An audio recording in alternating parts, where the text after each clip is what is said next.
another video from the enterprise world. Today, we are honored to speak with a visionary who redefines what it means to lead with purpose, Larry Robertson, the founder of Robertson Burns. With over 3 decades of experience in guiding global executives, Larry's approach goes beyond strategy and titles. It's about people, values, and impact. From the military to marketing and now mentoring top tier leaders, his journey is nothing short of transformative. Stay with us as we uncover powerful insights on leadership, communication, and what it really takes to inspire in today's fast paced world. Let's dive in. So, welcome, Larry. Welcome to the enterprise world. And we are glad Thank to you. interview you today. Okay, so let's move ahead with our interview. What inspired you to transition from the military and advertising into founding Robertson Burns? Well, thank you, and thank you again for having me on your program. Um, I joined the army at fairly short notice. Frankly, it was never part of my plan. I think I always knew I was never going to be a general. A general, put it that way. I was a young officer. I retired as a captain in my mid-20s.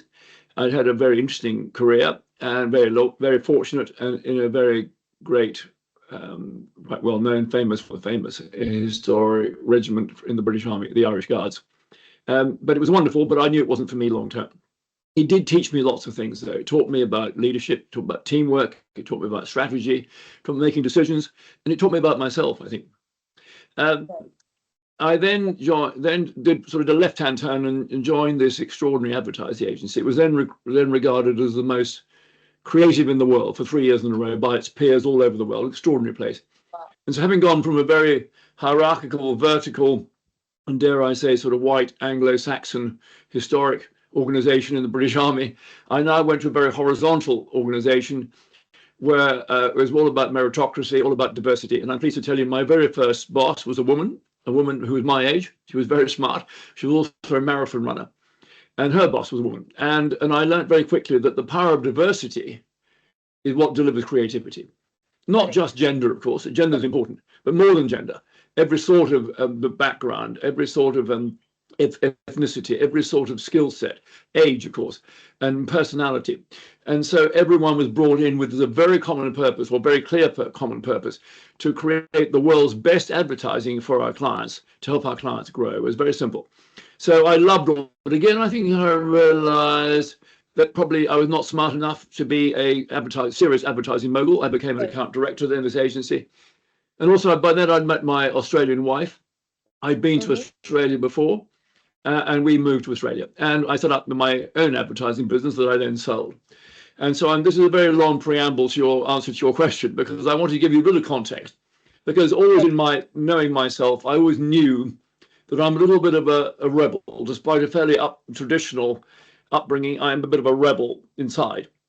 And so I wanted to do my own thing, which I did with my own advertising agency business in Sydney, which I then sold.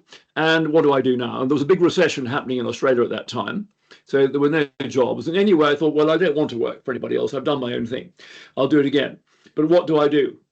And I looked at my background, of course, as I mentioned already, leadership, teamwork, so forth, creativity, and the like, as I learned in my previous career. I also looked at the environment, and I met a lot of business people in Australia, but they were not very inspiring, frankly. A lot of them, I'm being a bit unkind, but many were not inspiring. They were good managers, not great leaders, from my opinion. And I came to the conclusion they didn't seem to get very excited about their business. And I thought, if they're not excited about their business, why should anyone else be excited about their business? Whether it's an employee, a customer, maybe an investor. And I thought, well, how do I help these people in leadership positions? How do I help them be better leaders? And I realized that communication was core to that. And so, long story short, that's how I set up Robertson Burns, with a clear aim to help these people in leadership positions be better leaders.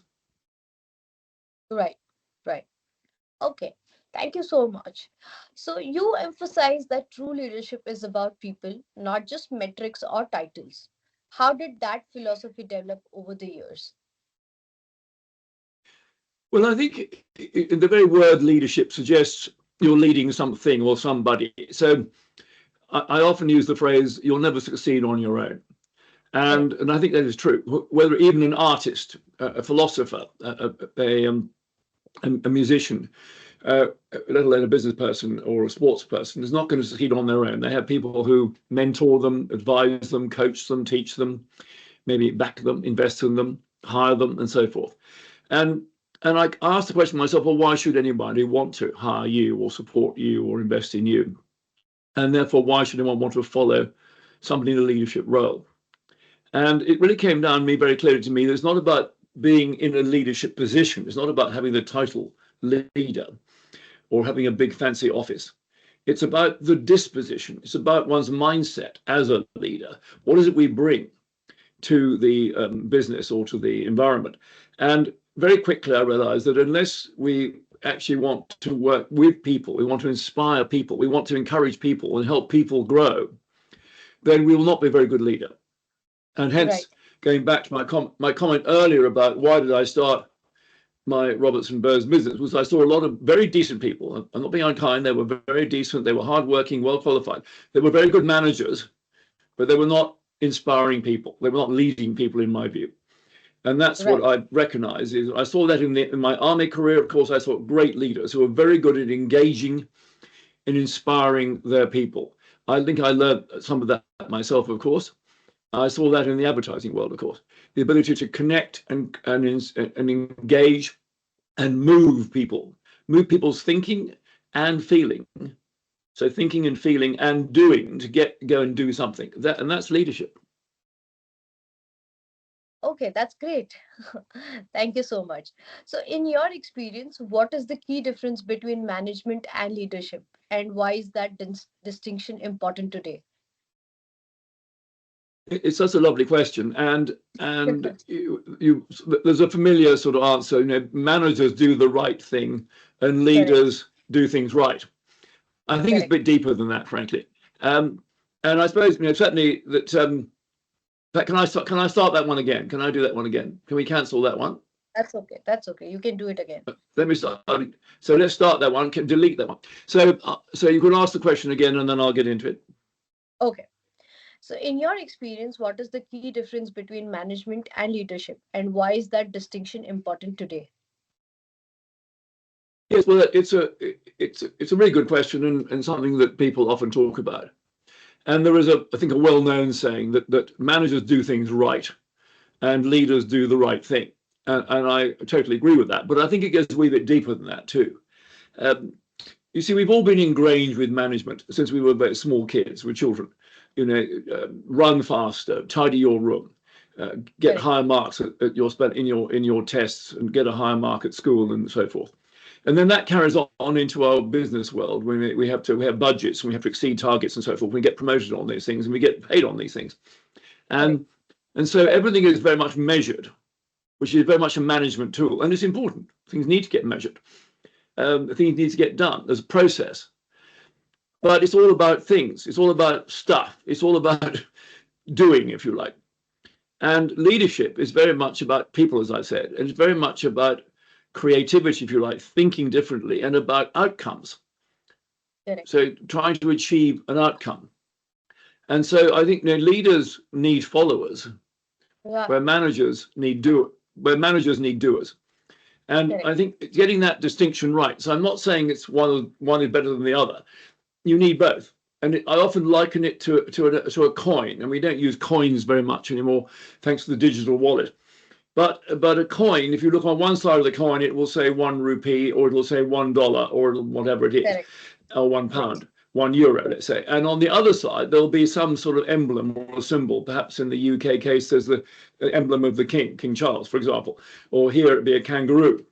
And I often say to myself, when we pick up a bunch of coins, we look at the value of the coin, the $1 side, let's say. How much money have I got? And we measure it. That's management.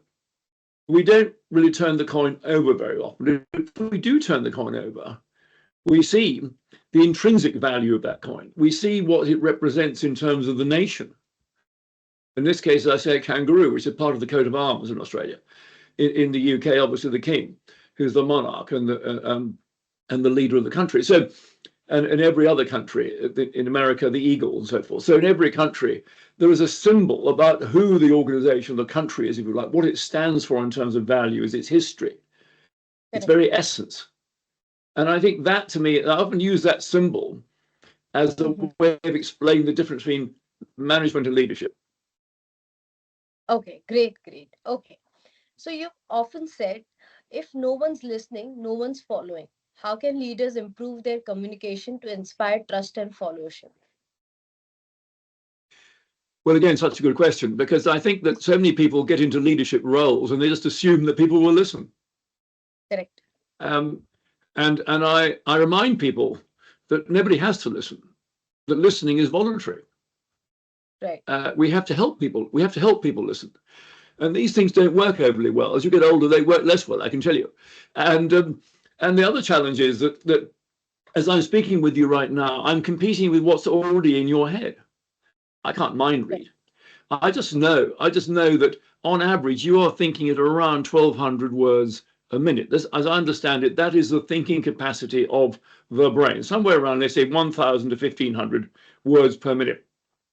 I'm half French, so I can speak quite quickly, perhaps not quite as quickly as an Indian, but certainly not as fast as a Chinese person. But even those people cannot speak as fast as 1,500 words a minute. Correct. We speak on average in English about 120 words a minute, maybe 150 at the top end, maybe a bit more, as I say, for some other nations and races. But therefore, the point is that the internal conversation we all have in our life, we think all day. We dream at night, of course, and occasionally we talk to ourselves. That is a far more powerful and indeed the biggest conversation we have in our lives with ourselves. So letting somebody into our mind is actually quite a challenge. And actually, we have the choice, as I've said. And so this is the challenge for the leader or the speaker to get in there. But they have to do so, because if they don't engage, if they don't communicate, if they don't share their thoughts with the people who they want to follow them, then those people are not going to listen. They're not going to come with you. And as I've said, we have to help people listen. And that's something that I work on is, well, how do we do that? What is it that we need to do to help people listen, or indeed choose to want to listen, and therefore come with us on the journey? True. Okay. That was very deep. Robertson Burns is built on the values of trust, respect, and mutual purpose. How do you help leaders embody these principles in real-world business environments? Yeah, it's a good question. I once had a client say to me, Larry, I understand what you want me to do, and it all makes good sense, but I'm up to here with my day job, and you're now asking me to do a whole lot of other things. And I say, well, you aspire to be a great leader in this organization. You aspire to bring people with you. And that means you have to let go of some of the day job. Most of that is, if you like, management roles. You can delegate that, because you have to focus now more on what I call the who, the why, and the where. Who are we as an organization? Right. And indeed, who are we? Who are you? And what matters to you? What does the organization stand for? And who are these people that you want to come with you? What's it like to be those people? How do they see the world? How do they see the organization? How do they see their role? And how do they see you? So you have to think about it first from what I call the who, which is the trust point of view. Greek word ethos, ethics, of course. How do we give more of ourselves, the authentic self? And I have my 3 Qs you may have read about in my book, the 3 qualities of true leaders. The first Q is AQ, authenticity. The authenticity quality, if you like, AQ. So bringing more of you, it starts attitudinally. I really want to be here. I really want to engage with my people. I really want to make a difference. So I have to really, really want to give 100% in my language. Whatever's going on, it's a bit like the swan on the lake. Whatever's happening under the surface, the legs are moving very fast. But on top, I've got to be giving 100% to my people, or the people around me, whatever it is. They will feel that. They will feel that I'm at ease with myself, that I am a thinking person, that I deliver on the expectation that they need from me as a leader, as their leader. So, and that confidence they get from that equals in their eyes competence and credibility in me. Correct. So that's the first element, is how to build trust. The second is the respect point you mentioned, and that I codify as EQ, or your empathy quotient, EQ. And that's obviously about being interested in the other people, not just in what their names are and what they do, but who actually are they? What's it like to be him or her, as I mentioned earlier? What are they frightened of or fearsome of? What are they excited about? What are their aspirations? How do we help them? Do we listen to them? And not just hear them, that's one thing, but listen to them, which is an effort. And listen not just to what are they saying, but how are they saying it? What is the intent or the feeling, the emotion behind what they're saying? So making them feel special, making them feel valued, and wanting to engage with them is really important. So we bring our trustworthy self, we bring our respectful, engaging, empathetic self. And then, of course, thirdly, we bring our intent, purposeful or intentional self, IQ, which I call your intent self or intentional self, which is the purpose. What are we all doing here? Why are we here? Where are we trying to get to? How will we get there? And putting the plan and the strategy together, getting clarity around that. And then the execution steps. And then, of course, the achieving the goal or not, and the review of all that. So it really comes down to these three simple things. First is bringing your whole of you, your authentic you, your authentic quality, who you really are. Your empathetic you, your EQ, who is respectful and interested in engaging with other people around you. And your IQ, which is your intent, which is you have a clear plan, a clear vision, a clear sense of purpose, and how you're going to bring people with you on that journey, and measure the way along the go, of course, as you go, and achieve that outcome.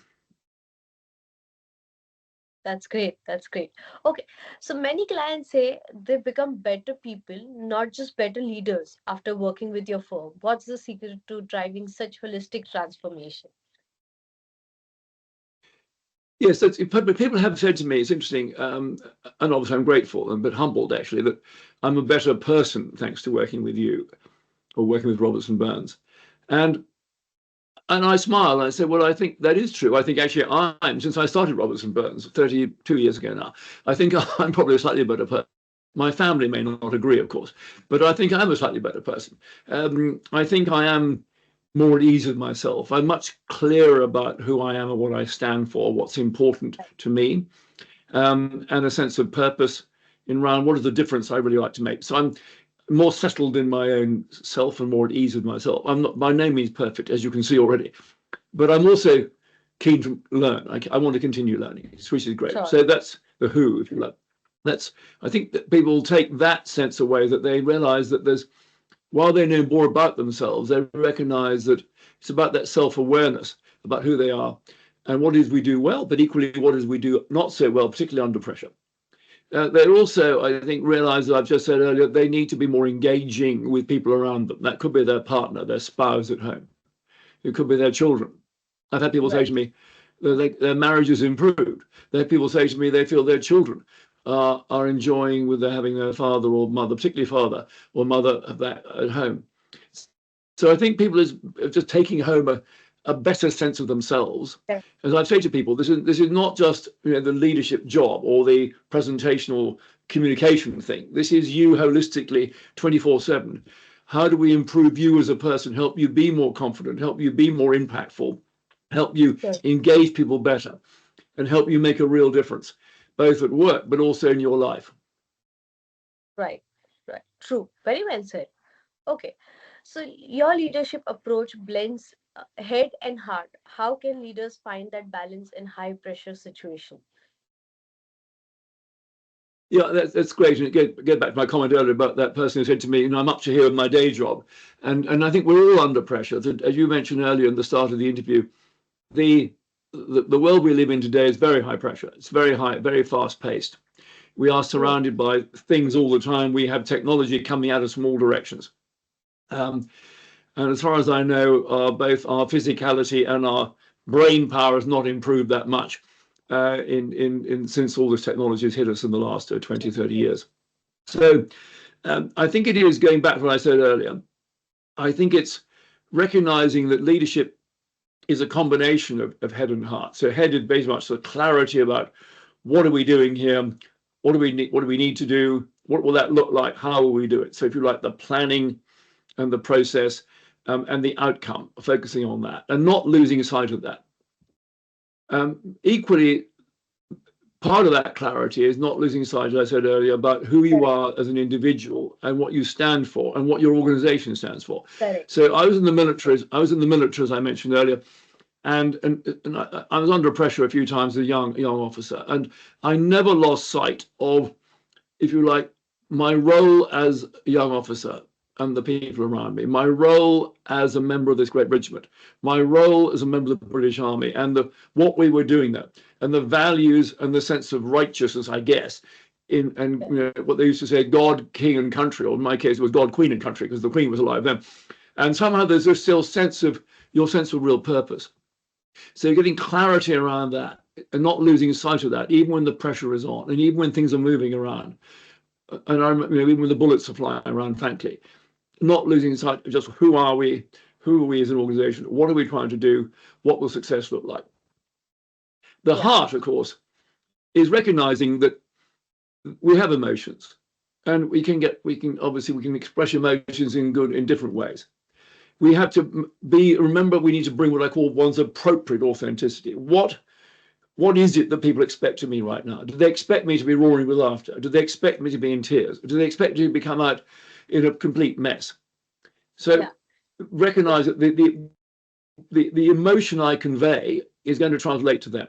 Equally recognizing that they too have feelings, and that I have to acknowledge those feelings. I have to recognize that they also might be confused or worried. And I have to acknowledge that, but I have to give them hope.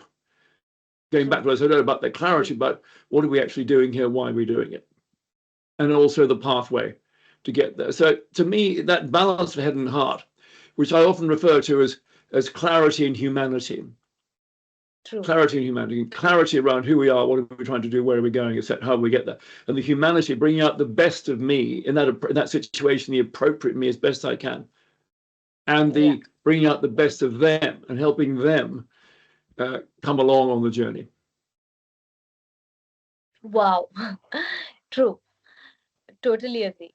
So looking back on 30 years of shaping leaders, what does success mean to you? And how has that definition evolved? I'm sorry, I didn't understand the question. Apologies, I missed. Let's have a look at that one. What is that? I'll just repeat the question. So looking back on 30 years of shaping leaders, what does success mean to you? And how has that definition evolved over the time? Okay. Great. Well, that's a lovely question. And again, when I said earlier that I have improved, I think I certainly got better. I've got a long way to go, as you can tell, but I certainly have improved as a person and as a leader in the 30 odd years of this job. And if you'd asked me 30 years ago what does success look like, for me and indeed for others, it probably would have been more typical sort of mercurial type of answer, maybe financial, maybe a position, maybe some sort of property of some kind. My answer very clearly today, and has been now for a long time, is my success is predicated by the success of those with whom I work. My job, and Robertson Burns' job, is to help our clients succeed. It's quite simple. Right. And that success can be measured in many ways. Very often it's helping somebody get the next role, helping somebody promoted, could be to the CEO level or the C-suite level, or maybe somewhere else. It could be helping a team win a very large mandate. We do quite a lot of that, helping professional firms particularly win very large mandates, like some contract, let's say.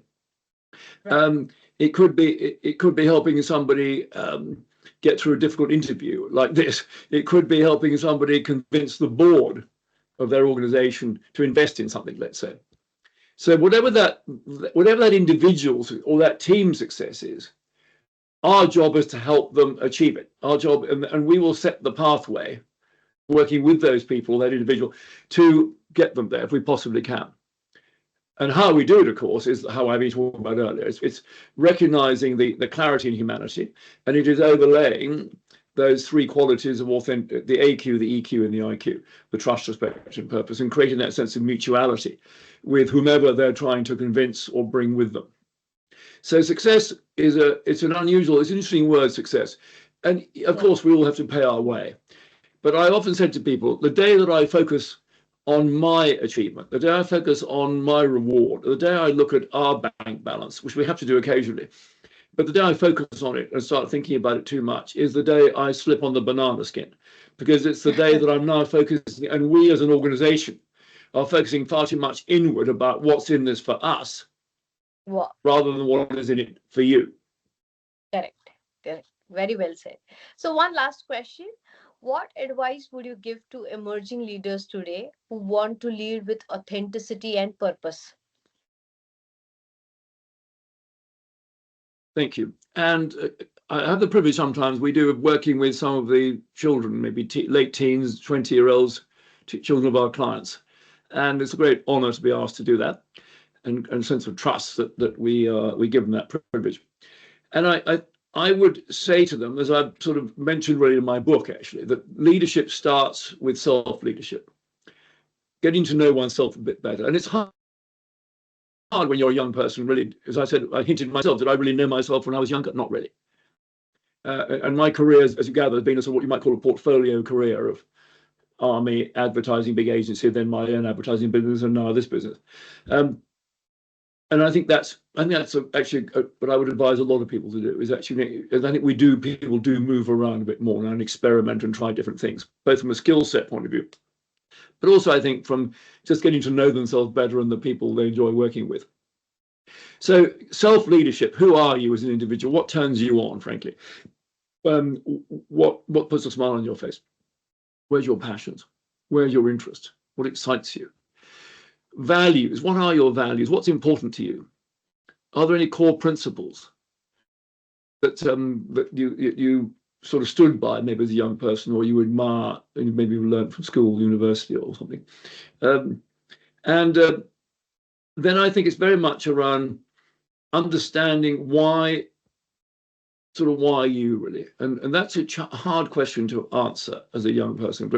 Why you? Why should anyone, as I put in my book, in fact, on the title of the book sitting over my shoulder, you can see it there somewhere. Why you? Why should anyone want to listen to, work with, and follow you? Right. And often just that getting to know yourself, getting people to tell you, ask people, what is good? What's good about me? What do I do well? What do I not do so well? What could I do better?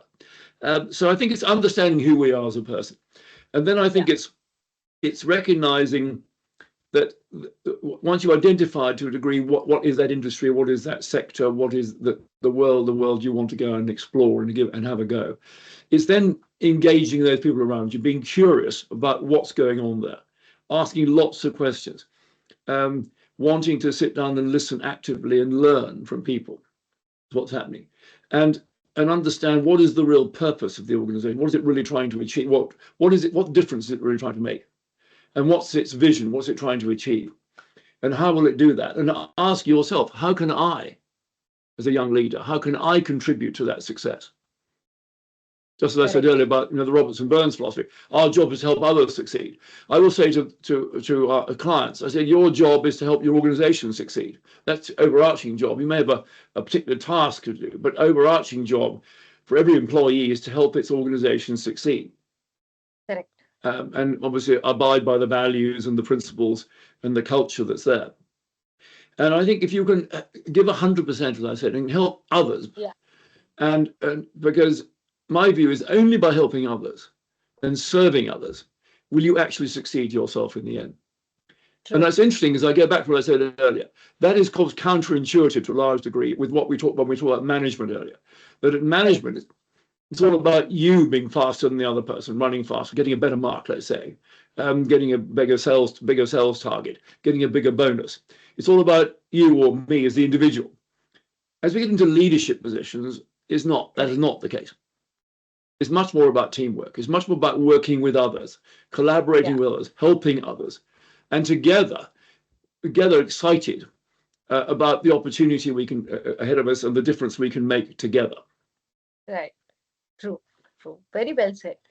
That wraps up another inspiring conversation here on the enterprise world. A big thank you to Larry Robertson for sharing his profound insights on leadership, influence, and personal growth. His story reminds us that real leadership begins with listening, learning, and lifting others. If you found value in this conversation, don't forget to like, share, and subscribe for more exclusive interviews with visionary leaders from around the globe. Until next time, keep leading with purpose and stay tuned to the enterprise world. Thank you so much. Thank you.